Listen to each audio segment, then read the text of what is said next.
Welcome to my channel. I hope you all are healthy and safe. सो ये जो video है ये हमारा लास्ट टाइम के वीडियो पावर शेयरिंग का ही सिविक्स के फर्स्ट चैप्टर का नेक्स्ट पार्ट है। ठीक है, तो जैसा कि टॉपिक ऑलरेडी खुला हुआ है, मेजोरिटिज़म इन श्रीलंका। यहाँ पे जो आज का टॉपिक हम डिस्कस करने वाले हैं वो है मेजोरिटिज़म इन श्रीलंका। सबसे पहले हम ये समझेंगे कि मेजोरिटिज़म का मतलब क्या है। ठीक है, मेजोरिटिज़म की अगर मैं बात करूँ तो आप देखिए आपकी बुक में ही दिया गया है ग्लॉसरी में, majoritism a belief that majority community should be able to rule a country in which ever way it wants by disregarding the wishes and needs of the minority. मैंने आपको मेजोरिटी और minority के बारे में student की strength से आपको मैंने एक आइडिया दिया था, एक एग्जांपल दिया था। मैंने कहा था कि अगर क्लास में 8 बॉयज़ हैं और 2 गर्ल्स हैं तो कहीं ना कहीं जो बॉयज़ है उसे हम बोलेंगे मेजोरिटी में है और गर्ल्स को वहाँ पर माइनॉरिटी में रखा जाएगा, है ना। अगर गर्ल्स की स्ट्रेंथ ज़्यादा है तो वो मेजोरिटी में और बॉयज़ की अगर स्ट्रेंथ कम है तो माइनॉरिटी में है। तो यही चीज़ हम पिछले जो वीडियो था उसमें हमने बात करी थी कि ethnic composition of these 2 countries Belgium और श्रीलंका। यहाँ पर सबसे पहले उसने एग्जाम्पल लिया है श्रीलंका का। श्रीलंका में अगर मैं आपको रिवाइज करवाऊँ तो वहाँ का एथनिक कंपोजिशन कुछ इस तरीके से था। सिन्हाला स्पीकर्स जो सिन्हाला लैंग्वेज बोलते हैं और बुद्धिज़्म है, बुद्धिस्ट हैं वो लोग, और प्लस तमिल स्पीकर्स जो कि नेटिव तमिल से हैं और उसमें प्लस इंडियन तमिल से हैं। ठीक है, और अदर्स जो क्रिश्चियन हैं। ठीक है, तो हमने कुछ ऐसा कंपोजिशन देखा था। तो कुल मिला के ये बात हुई थी कि जो मेजोरिटिज़म में थे वहाँ मेजोरिटी में वो सिन्हाला स्पीकर्स थे। आपके उसमें यहाँ पर देख सकते हैं आप, एक आपको एक कॉलम दिया गया है जिसमें बात की गई है सिन्हाला श्रीलंकन तमिल, आप देख सकते हैं ये पिक में। ठीक है, तो एक तरीके से आपको आइडिया दिया गया है, रफ आइडिया। ठीक है, तो आप जो कि येलो कलर में देखिए मेजोरिटी में कितने लोग हैं, सिन्हाला ज़्यादा है। ठीक है, चलिए अब डिस्कस करते हैं टॉपिक के बारे में। क्या हुआ देखते हैं कि किस तरीके से वहाँ की थी वहाँ डेमोक्रेसी। एक बार हम डिस्कस करते हैं कैसे पावर शेयरिंग हुई। देखिए, Sri Lanka emerge as the independent country in 1948। Sri Lanka में भी ब्रिटिश रूल रहा। ठीक है, और ये लोग इंडिपेंडेंट हुए 1948 में। ठीक है, जैसे हमारा कंट्री 1947 में हुआ तो श्रीलंका 1948 में हुआ। अब देखिए, the leaders of the Sinhala community sought to secure domination over the government by virtue of their majority. वहाँ पर जो लीडर्स थे वो ये चाहते थे कि मेजोरिटी रूल करे। ठीक है, गवर्नमेंट की जो पावर है वो किसके हाथ में रहे, मेजोरिटी के हाथ में रहे। As a result the democratically elected government adopted a series of majoritarian measures to establish the Sinhala supremacy. यही वजह हुई कि जब डेमोक्रेटिक गवर्नमेंट इलेक्ट हुई तो उस गवर्नमेंट ने मेजोरिटियन जो मेजर्स को एक्सेप्ट किया और क्या इस्टेब्लिश करने की कोशिश करी, सिन्हाला जो स्पीकर्स थे उनकी सुप्रीमेसी को कहीं ना कहीं इस्टेब्लिश करने की कोशिश करी। ऑब्वियस सी बात है, सिन्हाला जीतेंगे क्योंकि उनकी स्ट्रेंथ ज़्यादा है, उनके वोट ज़्यादा होंगे। ठीक है, तो उन्हीं की गवर्नमेंट बननी थी। देखिए, अब 1956 में क्या हुआ, इन्होंने एक एक्ट पास किया, recognise Sinhala as the only official language. Only बोला गया बेटा, तो क्या किया इन्होंने, सिन्हाला लैंग्वेज को क्या बना दिया गया एंड ऑफिशियल लैंग्वेज डिक्लेयर कर दिया। और ये चीज़ क्या हुई, डिसरिगार्ड कर गई तमिल लैंग्वेज के लिए, तमिल लोगों के लिए। The governments followed the preferential policies that followed the Sinhala's applicants for university position and government jobs. A new constitution stipulated that the state shall protect and foster Buddhism. Stipulated का मतलब होता है प्रतिज्ञा करना। तो नई गवर्नमेंट जो है उसने क्या, अब किस चीज़ को प्रेफरेंस देना स्टार्ट कर दिया है, सिन्हालाज को। जो सिन्हाला कैंडिडेट हैं उनको गवर्नमेंट जॉब में प्रेफरेंस दी जाने लगी, यूनिवर्सिटीज़ में प्रेफरेंस दी जाने लगी। प्लस इन्होंने क्या किया, ये प्रतिबद्ध थे, इन्होंने एक तरीके से प्रण ले लिया था कि हम बुद्धिज़्म को फॉस्टर करेंगे, लोगों को कन्वर्ट करवाएंगे, बुद्धिस्ट बनाएंगे और प्लस प्रोटेक्ट करेंगे इस रिलीजन को। ठीक है, देखिए अब आगे देखिए, all the government measures coming one after other. एक के बाद एक क्या होने लगे, गवर्नमेंट की पॉलिसीज़ आने लगी। ग्रेजुअली क्या होने लगा, increase the feeling of alienation among the Sri Lankan. अब श्रीलंकन के बीच में एक क्या होने लगे, संकीर्ण मानसिकता का विकास होने लगा। कहीं ना कहीं उनको ऐसा लगने लगा कि ये हमारे लिए एक तरीके से संक्रामक है ना।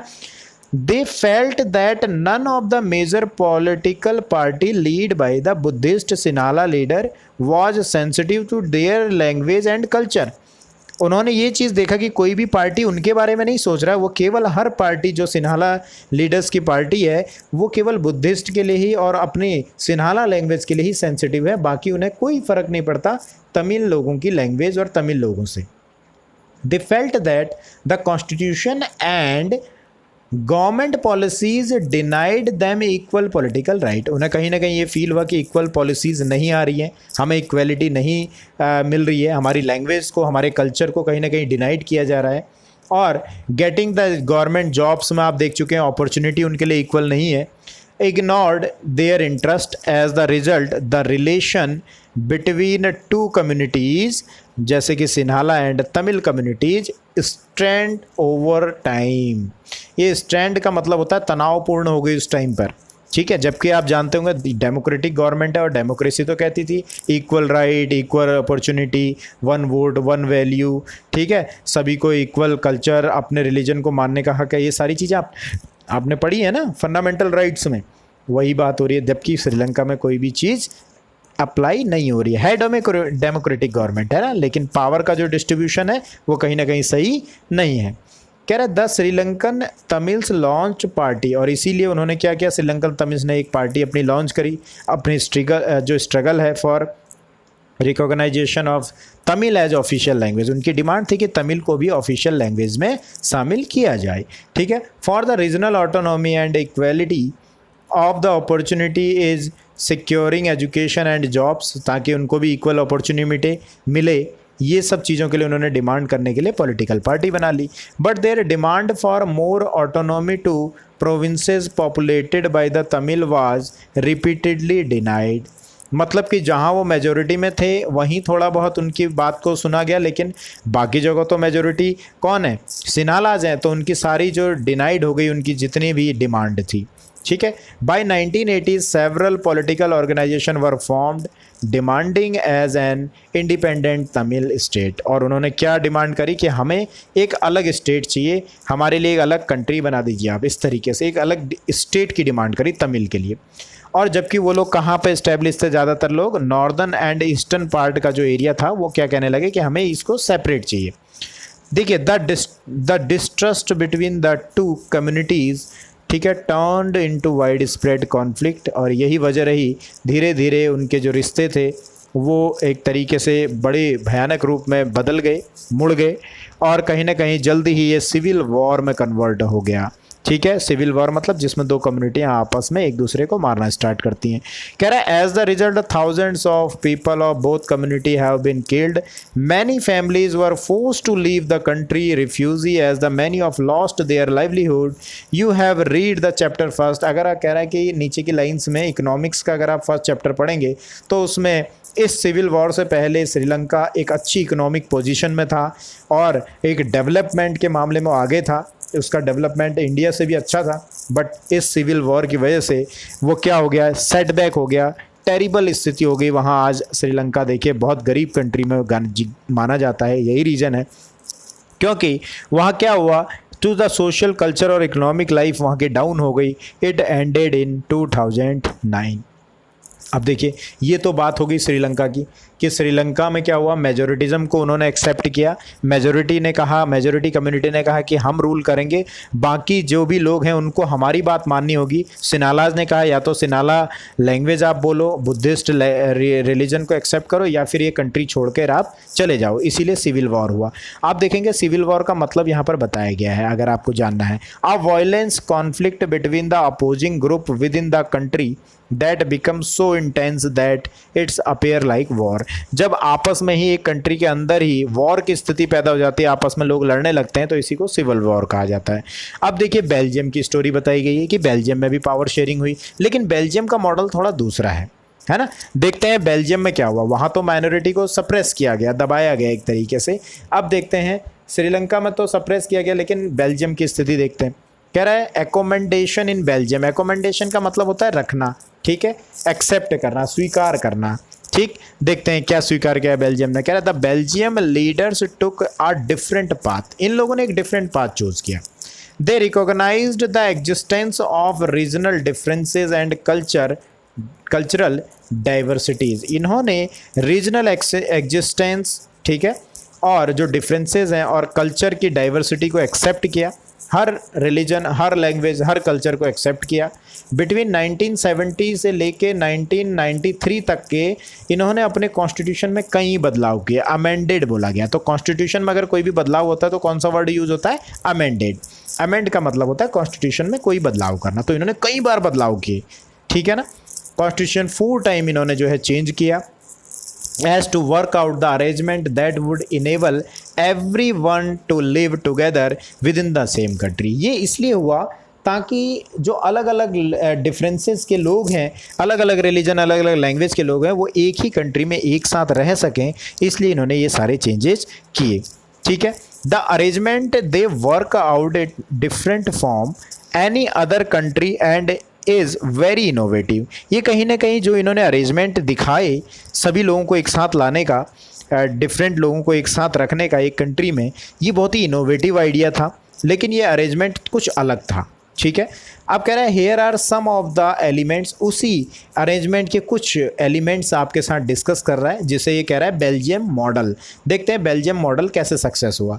कह रहा है पहली बात इन्होंने क्या एक्सेप्ट किया, इन्होंने क्या है, constitution prescribe that the number of Dutch and French speaking minister shall be equal in central government. आप देखिए, अगर मैं बेल्जियम की एथनिक डाइवर्सिटी की आपसे बात करूं तो आप जानते होंगे कि वहाँ पर डच स्पीकर जो थे वो मेजोरिटी में थे, 59% थे। फ्रेंच जो लोग थे वो 40% थे, और 1% जो थे जर्मन स्पीकर्स थे, ठीक है।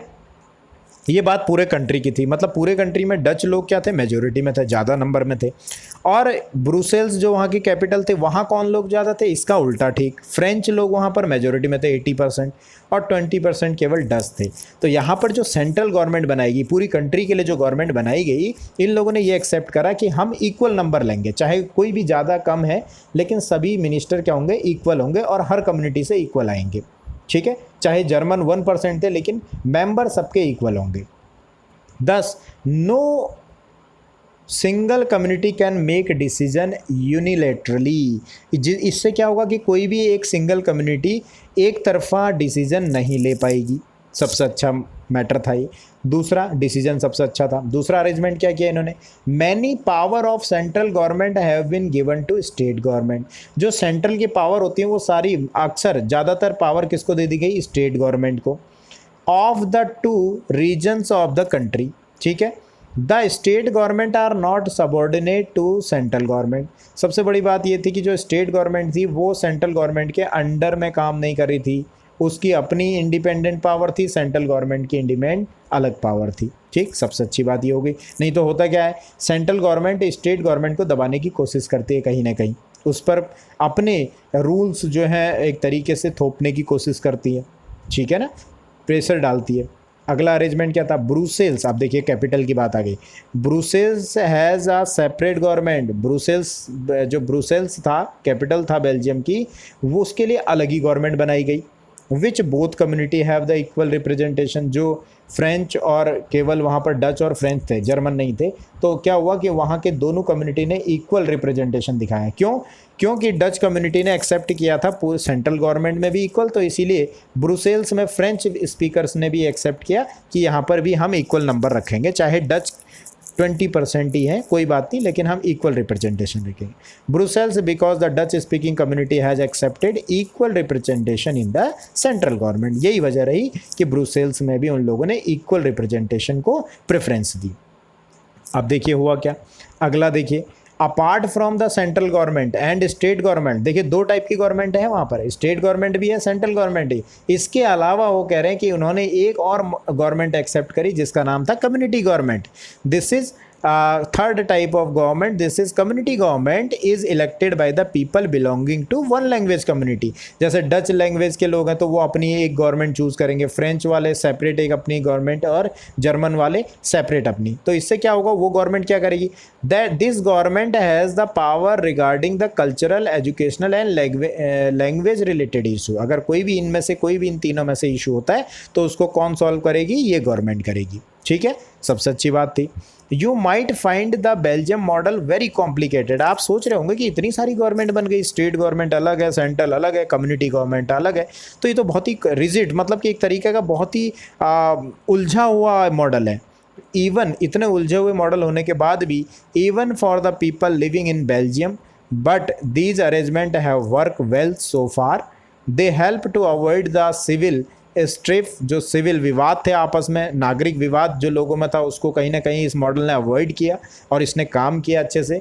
Between the two major community and possible the division of the country on linguistic line, इसने कहीं ना कहीं जो डिवीज़न होने से बचा लिया और एक लाइन, उसने एक लिमिटेशन तय की जिसको कोई भी क्रॉस नहीं कर पाएगा, है ना, जो अरेंजमेंट इन्होंने किए। When the many countries of European come together, जब क्या हुआ, यूरोपियन यूनियन का मॉडल बना, यूरोपियन यूनियन में कई सारी कंट्री एक साथ मिलकर एक उन्होंने एक ग्रुप बनाया, तो उसका भी हेडक्वार्टर किसको बनाया गया, देखिए ब्रुसेल्स को। Brussels was the chosen as its headquarter. क्यों? क्योंकि इन्होंने बड़े अच्छे तरीके से उसको, डेमोक्रेसी को और पावर डिस्ट्रीब्यूशन को बड़े अच्छे तरीके से अरेंज किया था, यही वजह थी उसको हेडक्वार्टर बनाया गया। ठीक है, आप देख सकते हैं।